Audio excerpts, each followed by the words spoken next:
Welcome to SciTech Culture with Steve Kern and Ben Warner, where we examine science, technology, and culture in the 21st century. Visit our website at scitechculture.com. Well, I guess you just can't take a trick sometimes, as Facebook learned in the past week. I was having a good chuckle with some of the stuff that was going on. Obviously, I really enjoyed the outage that happened, mainly because I was thinking of Flying High, or as Airplane, as it's known in the rest of the world, and the scene where Johnny pulls the plug on the landing lights and then just says, "Just kidding."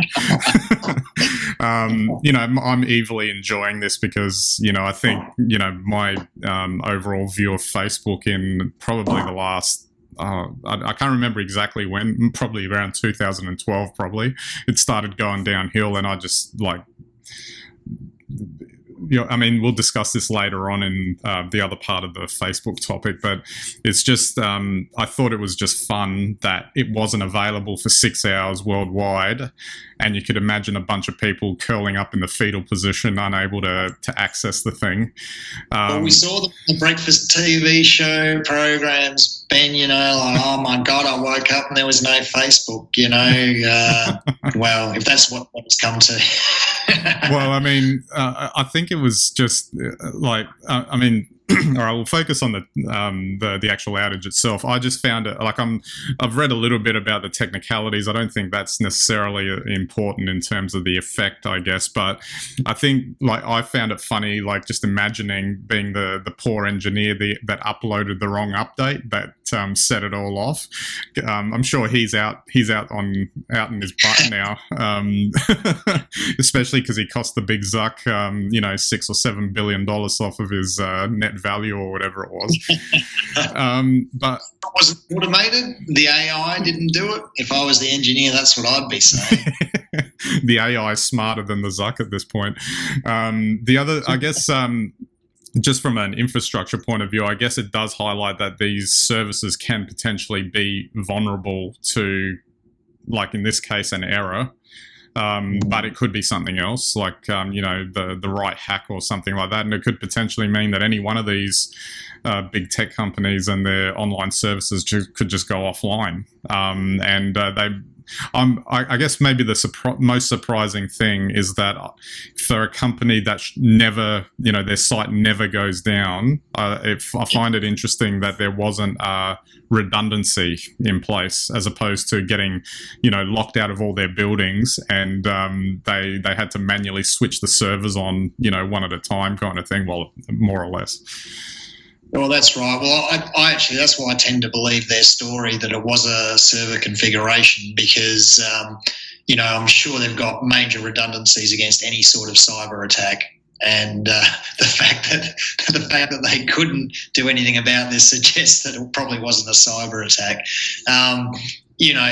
But it is interesting to see, how integral Facebook sees itself in society, and how integral people see Facebook in society. I remember we've been commenting about Facebook for a long time, and I think, to be honest, if you look back, you'd probably say we hit peak Facebook in 2014. They'd just listed, they were super popular, everybody was on there. If you weren't on Facebook, you had a problem, and so on. Whereas these days, a very mature platform by digital standards. It's getting up there alongside, I would say, Microsoft Office in terms of maturity and integration in everything that most people do.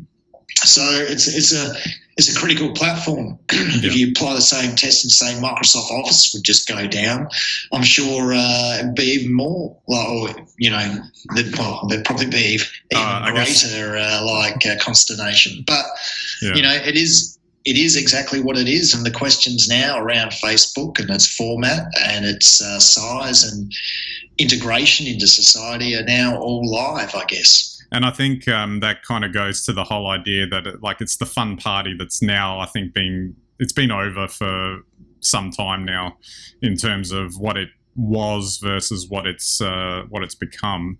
And I guess that kind of leads into the second aspect of our discussion on this today, which was, they had the outage and then they got the double whammy with the whistleblower coming out and with all the documents, etc., and doing a round of TV interviews before the icing on the cake with the congressional testimony, armed with all the documents, etc., saying Facebook's kind of been turning a blind eye to civic discourse and safety, for lack of better terms, because they wanted to maximize their profits. Now, it's not as if we didn't know this already. I mean, it's fairly implicit in the way the platform operates these days. But I guess it takes it to another level when someone comes with documents, etc., and so public and a former employee as well, that they would come out, and it takes on a much more damning kind of level, I guess, or approach in terms of that. I just thought it was, I just wonder where that will proceed, I guess, going forward, and what the impact is. I don't think there's an immediate impact on Facebook, obviously, but I guess it highlights the issues, it's probably more serious than that, but it highlights the issues, and are lawmakers actually going to do something about it? Oh, look, that's a great question. And look, this is not to diminish, the whistleblower, who thankfully has brought this to a head and probably forcing the lawmakers to pay attention. Let's face it, though, do you really need a whistleblower? Look at Facebook over the last 5 years, and I think there's more than enough, starting with the 2016 presidential campaign, there's more than enough evidence in the public arena. You don't even have to dig for it. There would be enough to ask questions. Not to mention the ongoing "we're not publisher" like moniker that Facebook sticks on the end of itself, and tax evasion, fake news, etc., etc., etc. Data breaches, violent videos. Yeah, we could go on and on and on. I mean, you don't need. Yeah. You don't need a whistleblower to point up any of these facts.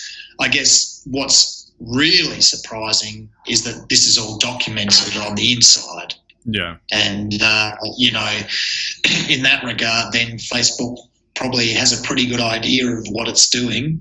But I would go so far as to suggest, and this is not a defence of Facebook, but if it really is a fully AI-controlled entity, which we know it to certainly be largely run by its own algorithm, there may be little that they can do that wouldn't cost them billions of dollars. So, I guess they're in a tricky place. I guess that's the dilemma for them, I guess. I actually think they can do something, but they don't want to because of, like you said, it's going to cost them too much.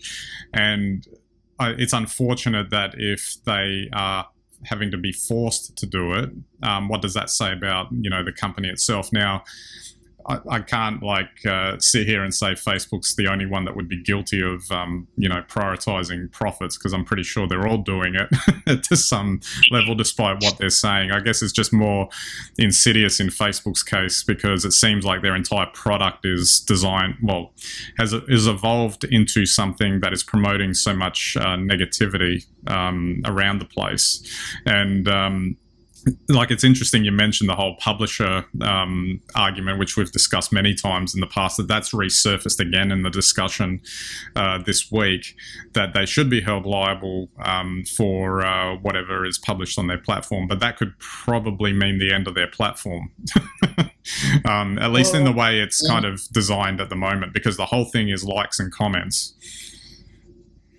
Yeah, exactly. Look, and let's face it, that's that's really what it comes down to. And I think a lot of what we see on the modern internet through social communications is driven by negativity, by trolling, by mischief making, by rogues, etc., etc. And, unfortunately for Facebook, which used to be fun and friendly, the algorithm is just as effective to have hugely negative consequences, especially when most of the decisions or most of the outcomes the algorithm will undertake are basically profit-driven. Indeed.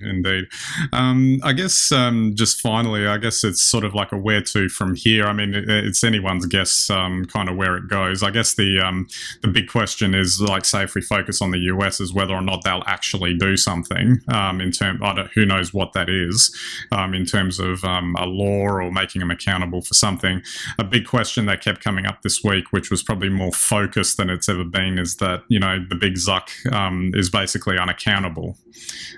He owns the majority share stake in Facebook, so no one can really overrule him. And what mechanism is going to be put in place to ensure that accountability in terms of the platform? And I don't know exactly how they're going to do that without damaging Facebook in some way. Oh, look, I completely agree. I don't think anyone knows what will happen. One thing that we do know in Australia, which I find quite interesting, and I don't know if it's mirrored in the rest of the world, but a lot of community groups, support groups, charities, obviously with good intent, use Facebook as their sole platform. So when it goes down for 6 hours, not to mention businesses, small businesses. So when these communities go down, it's huge, but their whole business model is built on somebody else's business model. So if Facebook was to change radically, the question then is, you know, that's a huge upheaval just for the economy of these groups or for the operations of these groups. So I think when Facebook pulled all the news items, and so none of the press releases or posts could get out from these organisations, there was a huge uproar in Australia. So, you know, it might just be that Facebook gets saved at the end of the day by probably some of the people that, wouldn't necessarily align with Facebook's ultimate aims, but certainly find Facebook a useful tool for, growing their support, community-based support. I guess the only counter-argument I'd have for that is, be wary of relying on, like, one thing to support yourself when you don't have the control over it. That would, which to me goes down to due diligence of any organisation that's wanting to use the platform. It's interesting, isn't it? Because that exactly what you said was said, I think, for a couple of years when Facebook exploded in 2014, and then just the pure strength of the tide with Facebook, just, it never went down. It was always there. It was super effective, and it just carried people along to think Facebook's invincible.